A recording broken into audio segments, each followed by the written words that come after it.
We start, though, with President Trump's new round of sweeping tariffs, which are now in effect. Levies apply to dozens of countries across the globe. The European Union and countries like the United Kingdom, they have already worked out trade deals with the U.S., while negotiations are still underway with China and Mexico. There is a minimum 10% tariff on countries the U.S. has a trade surplus with, and 15% for countries the U.S. has a trade deficit with. Import tariffs are now at the highest level since the Great Depression. That includes the U.S. hitting Brazil and India with the highest rate of 50%.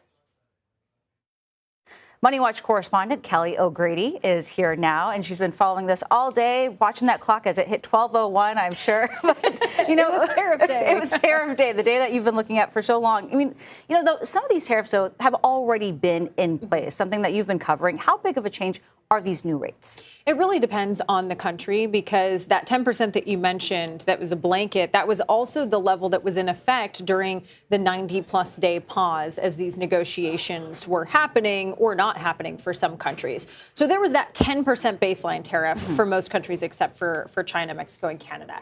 And so then you have certain countries like Switzerland, for example, that's going up to 39%. That's a really big jump. Whereas the EU, Japan, I believe South Korea as well, it's only a bump up to 15%. Now, I say only, it still means that things would have to cost more for American importers to bring into the country, but it just really depends on the country. So when do you think Americans will start to see the effects of these tariffs? I know a lot of retailers have been stockpiling for a while, but they're going to run out of that eventually.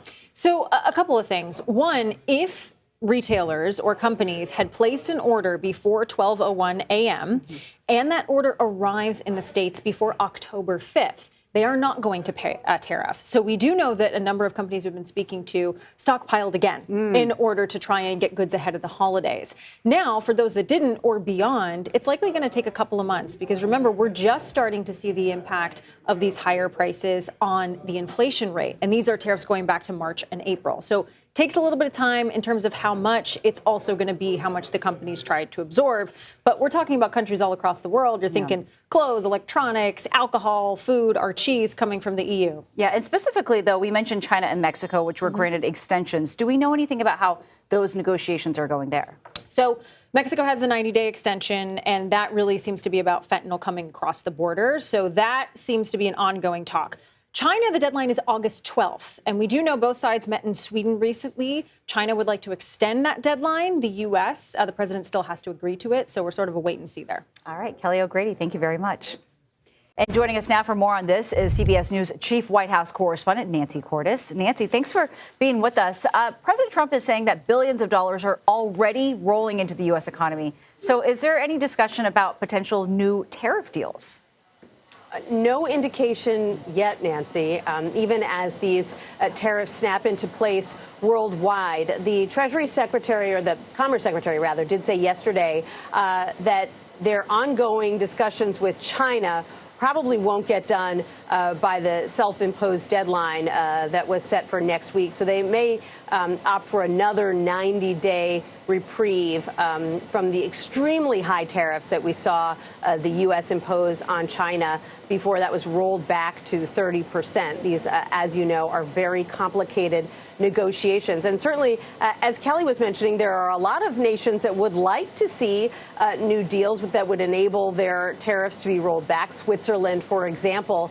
But as of right now, no indication that there is any new announcement coming soon. And Nancy, I want to turn now to Russia. The Kremlin is saying that President Putin has agreed to meet with President Trump as soon as in the coming days. What more are we learning about those potential talks, and what is the White House saying about this? The White House has a slightly different message. They say, yes, the president is open to meeting with Putin and that could happen soon, but that no date has been set and no location has been set. The news that Trump was willing to sit down with Putin at all came as something of a surprise, because the president and this White House have always said that he's only going to actually make that happen and hold a leader-to-leader meeting like that if he has a sense that Vladimir Putin really is ready to make a deal, really is ready to make some serious concessions. Yesterday, the Middle East envoy, Stephen Witkoff, sat down with Putin. And so in the Oval Office, I asked President Trump whether there had been some major change of heart by Putin, some major breakthrough, some concession that he hadn't been willing to make before that was causing Trump to be more optimistic. Take a listen to what he had to say. I don't call it a breakthrough. I mean, we've been working on this a long time. There are thousands of young people dying, mostly soldiers, but also, missiles being hit into Kiev and other places. But in terms of soldiers, I think Russia's lost over 20,000 since the beginning of the year. 20,000. And I guess the estimate for Ukraine is about 9,000. It's a terrible situation. We want to get it stopped. So, again, that's the kind of thing that we've heard from President Trump before, that he really wants to find a way to bring this war to an end. But as you could see there, he didn't indicate that Vladimir Putin is offering anything more that he hasn't offered before. Still, it could be incredibly significant if it does actually come together. Nancy, on another note, President Trump is saying he's instructing the Department of Commerce to, quote, immediately begin work on a new and highly accurate census based on modern day facts and figures. He goes on to say people who are in our country illegally will not be counted in the census. So can you break that down for us? Why now? And how could this factor into this growing redistricting battle we're seeing play out in several states? It will not factor into the redistricting battle, even if Trump would like it to, because what he wants to see is a new census question on the form that everybody in America gets every 10 years that specifically asks whether the person answering the questionnaire is a citizen or not. That's something he tried to do during his first term.